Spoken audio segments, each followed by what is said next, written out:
For all the newcomers, welcome. Glad to have you aboard. My channel is a silly channel. I take on um, projects and silly things that I find interesting, or I have a friend that has a problem, so we try to solve their problem. And if it requires machining, or something electrical, or some basic programming, then I do that and move on to the next thing. So, everybody hanging out, thank you for tagging along. Um, don't know what's around the bend here, but there's always something interesting that comes along, and we have fun. So we have some updates from March. We got the power supply back online. It was it had an issue. I blew up the sense resistor, so clobbered him. We got the new sense resistor in, which is like comparing a bicycle to a dump truck. But she's back to normal again. She's back in voltage sense mode. So she's doing okay. But we've got a new issue. The resistor has to be mounted onto a big heatsink, and we have to transfer this into a pseudo enclosure for rack mounting. This is a prototype. Okay, mind you, it's not the real deal. This is just for space planning. Why? I don't have CAD. So I need something to help me plan the space envelope in order to manage the space and plan out where everything's going to be. And yes, you could do it in CAD, but guess what? There's little nuances here and there that when you change something, there's other things that happen. So this is the pass transistor, if you can imagine that. There's 18 transistors. Yeah, we had some copper chloride fall on him, so he looks kind of boogered up. It's copper sulfate actually fell on him, not copper chloride. Copper chloride probably would have torn him up a lot worse. But we were trying to grow copper sulfate crystals because growing crystals is fun. And the beaker broke, and well, he got soaked. Big mess. Don't go grow crystals in beakers without having the string. I was trying to grow the crystals without a medium, a lattice to nucleate on, and don't do that. It's not a good idea. Rest this here. So we have the fan baffle, the fans. We don't have them plugged up yet, just yet, but pass transistor still good, even though we had an issue. I need to re-grease it because I had to take it off in order to fit it through the hole here, and we knew that was going to happen, but I'll have to re-grease it and resync it and everything. So that's that. So this is going in there somehow. I'll probably have to make new boards now that I'm getting closer to what I want. I've got the voltage. The voltage is adjusted out, so that's good. The current still needs work, though. I'm not sure what values I need for the current just yet, because this design doesn't anticipate 30 amps. It's like designed for like 5 amps max, so it's not really designed for an enormous amount of current feedback. So I have some tweaking to do still on the current side. Voltage side, good. We're up to 50 volts on this bad boy. If I get the current dialed in, that'll mean we'll be able to do 50 volts at 30 amps, which is like, whoa. That's big.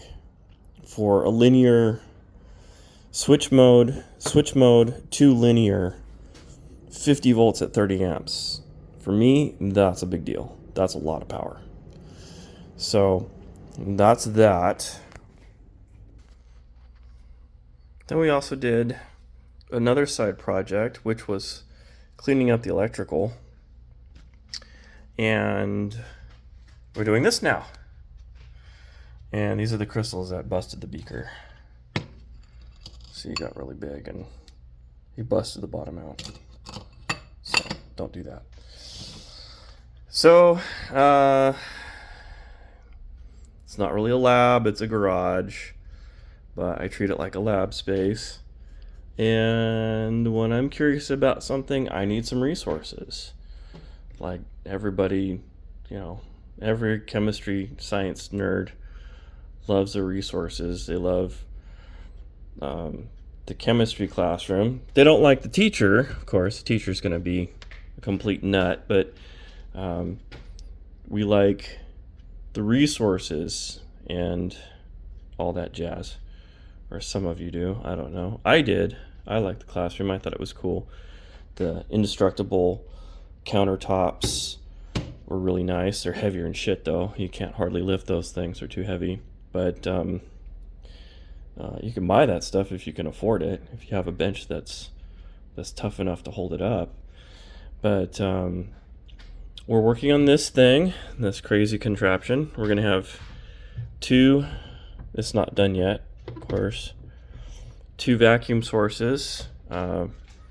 We have a water pump lined up to do a jet aspirator, and that's probably the best compromise. I'd rather not use water as the fluid, but it's easier to dispose of water than it is oil or ethylene glycol. So we're probably going to stick with water. We won't get 30 inches of vacuum. We might get 26, but that's probably good enough for us. So as you can see, I've got that lined up in our electrical. It's not connected to anything, but it's there.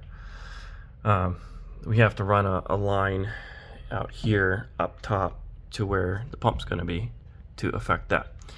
But we do have our water system set up, and that's cute.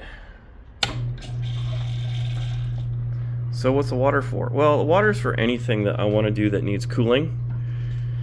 You can hear the pumps gurgling.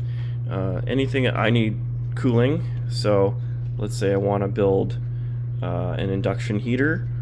I have cooling water to run through the induction coil for that. Or we could play more chemistry stuff, but I'm not going to talk about that right now because we're not really supposed to do that kind of stuff at home. So how are we doing this? Well, we did some crappy welding over the weekend, and we made a crappy box and with our crappy welding job, because I'm a crappy welder. And I've got a little door here, which is nice. Keeps all the metal chips and wood debris and shit out. It's got a medium-sized fountain pump in the bottom there. We have our pass-throughs, and we have our drain cock. So when we need to drain the tank, when we're not using it, so mosquitoes don't lay their babies in there. And a nice little handle guy there. I think we're probably about 7 gallons, something like that. And we open nice and wide here so that we can dump ice in there. So it's not just a water bath, it's primarily designed to be an ice bath so that we have chilling water. It's not just to remove heat from whatever we're working on at room temperature. The water's gonna be at room temperature. It's really meant to be an ice bath, water recirculator, and that's so that we don't have to throw away or waste a bunch of water and get in trouble for wasting water down the street. At my jet aspirator. So we'll make a similar water tank for the jet aspirator, although this one's not. I took the O-rings out because they will leak eventually, and we'll weld this up so that it doesn't leak, because we don't want any part of the vacuum leaking. We have 2 of these. I need to do some performance testing though. I'd like to find the best jet aspirator I can manage with the water pressure that we have. But those are all the updates for March. I like we use pipe here to clean up the wiring a little bit so you don't see the wiring so much. I don't recommend doing this. I bought some lit switches, but they act like night lights. So I had to get my own switches and get my own lights and do it this way. And I actually had to solder the wire in because going crimp to solid wire to the solid wire coming in and then wiring out, it was a mess. So I had to solder the solid wire onto the switches so that I had solid wire to solid wire so that I could use the wire nuts. And unless you really insulate everything, I wouldn't recommend doing this. So you got to be careful with 120. Of course, this is all breakered, but you still have to be careful about insulation and having a whole mess of wires inside there, which it does, and causing arcing and things like that. So I don't recommend doing this unless you know exactly what you're doing. And it's a risk, electrical fire risk. So I really don't recommend doing that. We're still keeping an eye on it to see if it causes issues. We'll see what happens. But it's super sketchy in there. But that's it for now. And hopefully we'll have vacuum soon. We have water. But no vacuum yet.